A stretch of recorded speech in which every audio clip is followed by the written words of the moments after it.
I'm sitting outside the theater, getting ready to leave. It is raining currently, and I'm trying to be very, very careful because I'm pretty positive that at any moment, this rain is going to turn into a plague of frogs. And then we will have to deal with the coming of the four horsemen and the end of days. Because I swear to you, nothing signals the end of time and life as we know it more so than what I have gone through this past year at the movies. More than electing a literal supervillain president, more than a plague that shut down the entire world. This is the year where every hard and fast truth that I have known deep in the pits of my soul for years have been questioned. I have given an overwhelmingly positive review to a Tom Cruise movie. Not just a Tom Cruise movie, a Top Gun film. I enjoyed a Brad Pitt movie.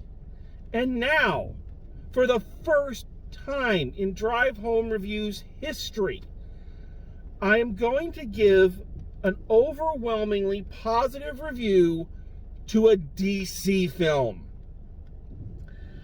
I have not legitimately, completely enjoyed a DC movie since The Dark Knight.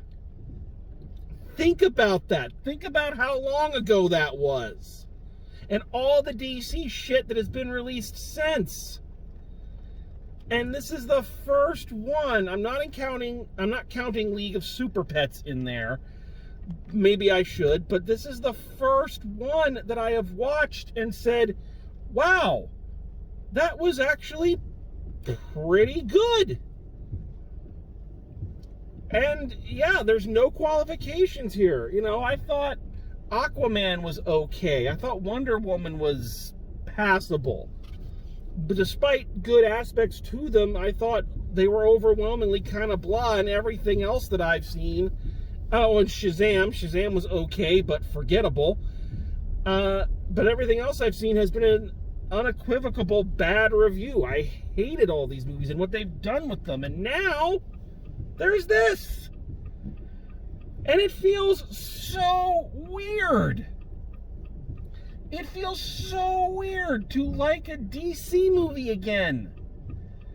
I know that they've recently, like, the DC has had a list of what most people are calling wins this past week. The return of Henry Cavill as Superman, which I know a lot of people really liked him. I personally thought he was at his best, ironically, in the Joss Whedon theatrical cut of Justice League, where he's actually allowed to be a little bit more like Superman instead of the brooding, dark thing that he was, you know? So I can see how some people would be excited, a chance to see him maybe actually be in a Superman movie. The announcement that James Gunn is going to take over as the head. Okay, these are good things. But I think the best sign is that not just that this movie came out, but that it actually seems to be finally righting the ship and correcting some of these mistakes that this series, that this franchise has just seemed to be unwilling or unable to correct. And I want to make it clear, it's not because they're copying the Marvel model. It's not because they're doing like all the other ones have done and actively trying to avoid the Marvel model. It's because they're allowing these films to actually be enjoyable. So let's talk about this film. So yes, so this film, one of the things I think this movie did well is it's taken some advice I've been wanting to see DC do for a while, and that is get away from its more established characters. Because they seem to be having a really hard time with those.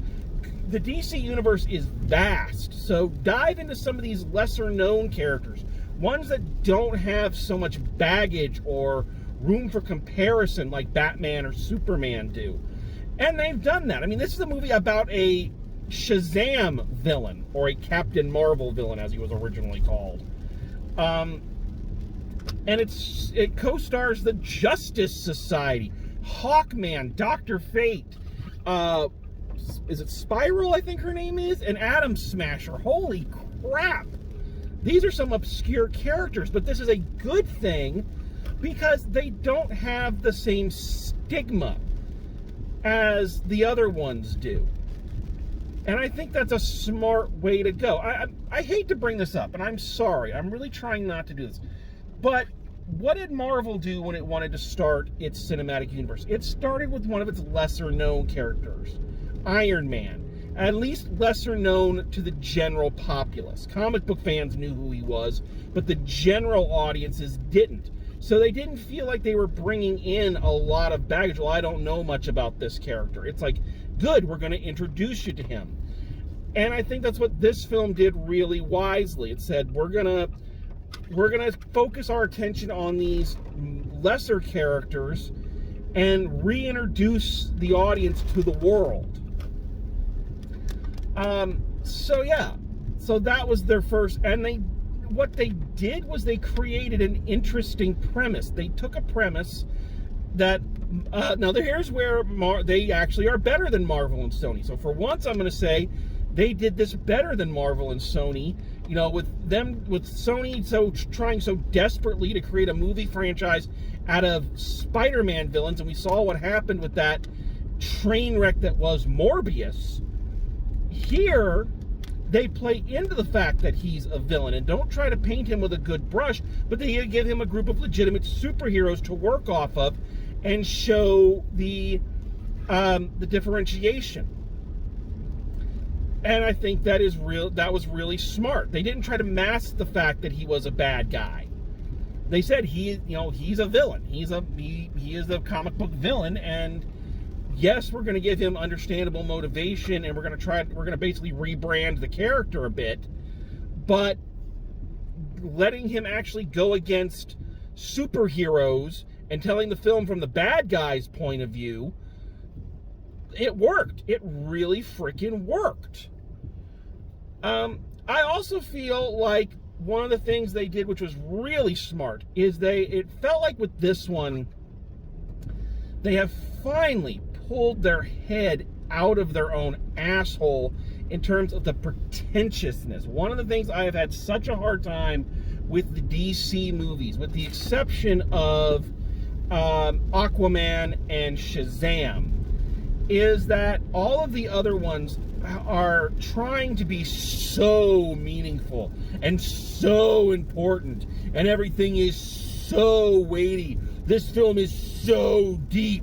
You know, that was really evident with the Zack Snyder films. They did a lot with Wonder Woman, every incarnation of Batman. You know, they are, as I've mentioned with the League of Super Pets review, it almost seems like they are ashamed of the fact that these stories come from comic books.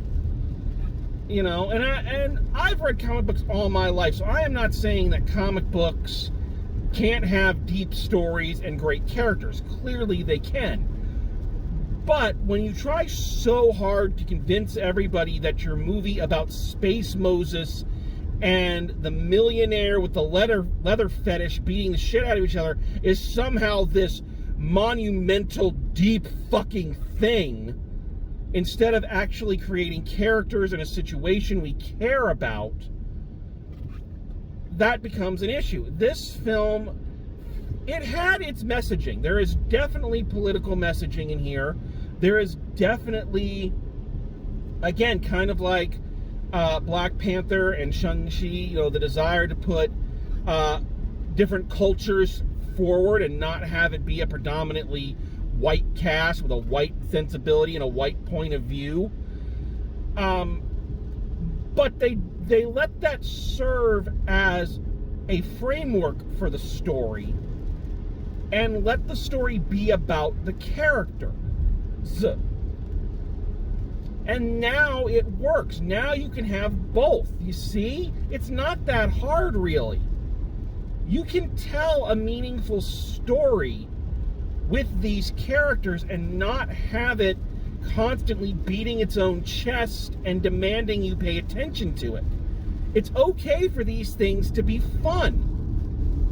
And this film was. This film was a lot of fun. And also, I felt a better connection to these characters than I have with any DC character in a long, long time. When one of the characters in this film dies, I actually felt sad about it. I know, right? I didn't give a shit when they killed Superman. But this one, because they made a character you liked and that you could relate to. So that when he died, you really felt there was something missing. So I feel like this could be, if they take notes on this, and they really look at what worked here, and they start tailoring their movies to follow this model, then I think the future of the DC universe, the cinematic universe, looks very bright, and I'm excited about it.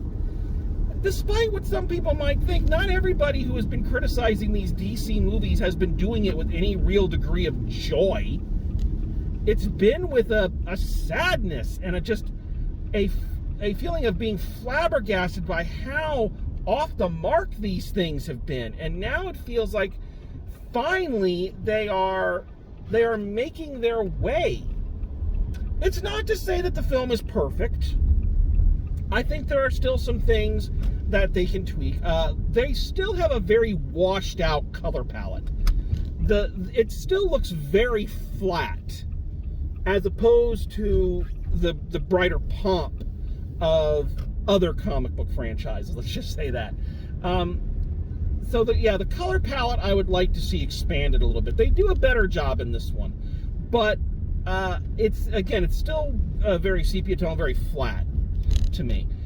They really got to get better at their CGI. I know they don't. I know Warner Brothers and Discovery are having some problems right now, but and they don't have Disney money to throw at everything. But like some of the CGI, especially on the main villain at the end, was pretty laughable. So they need to tweak that. I also have a little bit of a problem with the ending of this film, so I'm not spoiling anything. So I haven't really talked about the story, so it's not really much to talk about. So Dwayne Johnson plays Black Adam, a former slave in ancient mythical Egyptian city, who wakes up in the modern day where the city that he was born as a slave all those centuries ago is still being oppressed by, Intergang, not the most original of names. I know it's from the comics, but and this mother and son combination. The mother's like some kind of radical, is trying to get him to kind of be the champion of legend that they have always had, or always been told about, to help protect their people. And of course, there's an ancient MacGuffin. The Justice Society catches on to him and try to stop him, and it's this whole rigmarole. There's a demon and all sorts of stuff. But the other main characters are this mother and son, the mother being a radical trying to liberate her people. All through the film, she is telling people, no violence. We can, we can do this without violence. Violence is not the way. And then at the end, when the Justice Society is getting ready to leave, and they say, be careful, Black Adam, the kind of justice that you practice, it's going to leave a stain on your soul. She says, it's because of his darkness that he was able to do what you can't. It's like, whoa, you just did a complete moral 180. So the lesson that we are taking from this is it's okay to kill shit. That should not be what you're taking away from this. And the character to say it should not be the one who's been spouting peaceful resolution the whole film. So that left a little bit of a bad taste in my mouth. I know, I understand anti-heroes and all that, but to have the revolutionary character who's been preaching using your brain and your words and all of that to suddenly go, hey, sometimes killing is all right. It felt wrong. It felt really wrong. I did not like that. Performances were pretty good. Pretty good across the board. I think especially in terms of the actors playing the Justice Society. Pierce Brosnan always kicks ass, and it's great seeing him again. I don't know the actor playing Hawkman. I say that, and I'm sure the minute I look him up, I'm going to go, oh, he's in like 50 million things that I enjoy. But he was really good. The young actors playing Adam Smasher and Spiral were really good. The only one I had a problem with, and it's not the actor, it's just I hate these kind of characters, was the little kid. And he wasn't even a little kid, he was like an early teen. And it's not the actor. The actor did a really good job. It's just those kind of characters always just make my skin crawl. I'm sorry. That's just a personal, that smart mouth, I know better, won't listen to anybody kid just always irritates me. Nothing against the actor, it's the character type that I have an issue with. But that's that. But ultimately, I also feel, one last thing, I also feel it was a little over long. I feel like they could have condensed it and tightened it up a little bit. I feel like they let things drag out that they really didn't need to, and I don't know how I feel about the DC Cinematic Universe's hard on for slow motion. Like, it started with Snyder, and it just gets worse each time. There's just so much fucking slow motion. It's not as bad as Justice League, but it's pretty fucking bad. So but that may be one of their things. That may be one of their, pieces of visual language that we just have to kind of say that's a DC thing. So I just have to get used to it. But on the whole, characters were good. Story was decent. They had fun with the characters and fun with their varying abilities. I have to say, yeah, good job, DC. Let's do more of these. I look forward to seeing more films like this. Yeah, it's so weird to be excited about seeing a DC movie. Okay, so let's wrap this up. Let's wrap this up. So final grade for Black Adam. Oh man.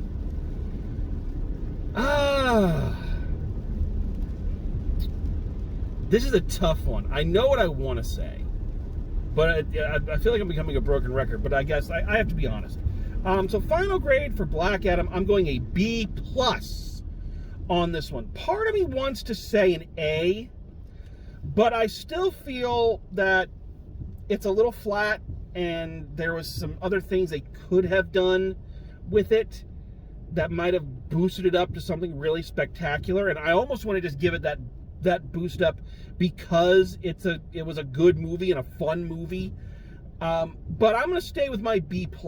I enjoyed this one, and that feels wonderful to enjoy a DC movie again. So there you go. All right, so this year has been bizarre. Who knows? Maybe this means Black Panther 2 is going to suck the way this year has been going. I don't think that's going to happen, honestly. But yeah, so been a crazy one. We're almost to the end, and who knows what's going to happen by the time we get there. So thank you all for joining me, and as always, drive safe, and I will see you at the movies.